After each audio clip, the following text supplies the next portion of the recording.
And let's talk about health care for just a minute. Because no one can really seriously think our health care system works.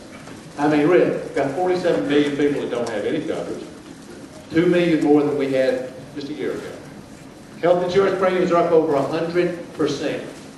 There is only one answer, and that answer is universal health care, mandated for every man, woman, and child in this country.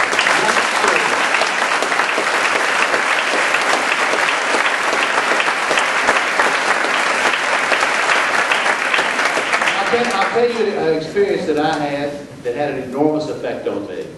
You know, I guess it was a few months ago now.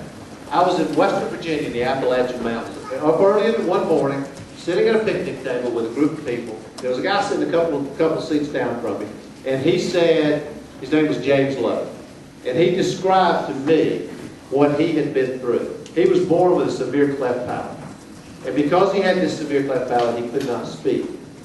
But he had no health care. It was totally fixable by the time he was young. But because he had no health care coverage, he couldn't fix it. Finally, some good person voluntarily fixed it for him. Here's the problem. They fixed it when he was 50 years old.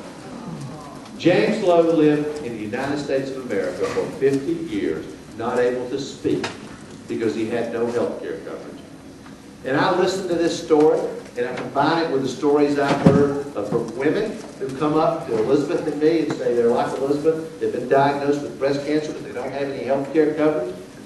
And it's absolutely ripping them up. They can't get the care they need. They can't help their children. And I don't feel good about this. I don't. Because this corrupt system and the way it operates is keeping us. America knows we need universal health care. I mean, maybe we wouldn't be 100% in this room, but it'd be close. Everybody believes that Americans are entitled to health care coverage. And anybody who doesn't, by the way, if you're hearing the sound of my voice, what I would say is you should explain to us what Americans not worthy of health care. Really. In the richest nation on the planet, what family, what child is not worthy of health care? And I've got an idea I want to try out. It's a little out there, so bear with me. This is what I want to do. When I'm sworn in as President of the United States, I want to say to the members of Congress and to members of my administration, including my cabinet, I'm glad that you have health care coverage. That's great. It's wonderful for you, wonderful for your family. But as your president, if you don't pass universal health care for America, by July of this year, July of 2009, I will use my power as president to take your health care away from you.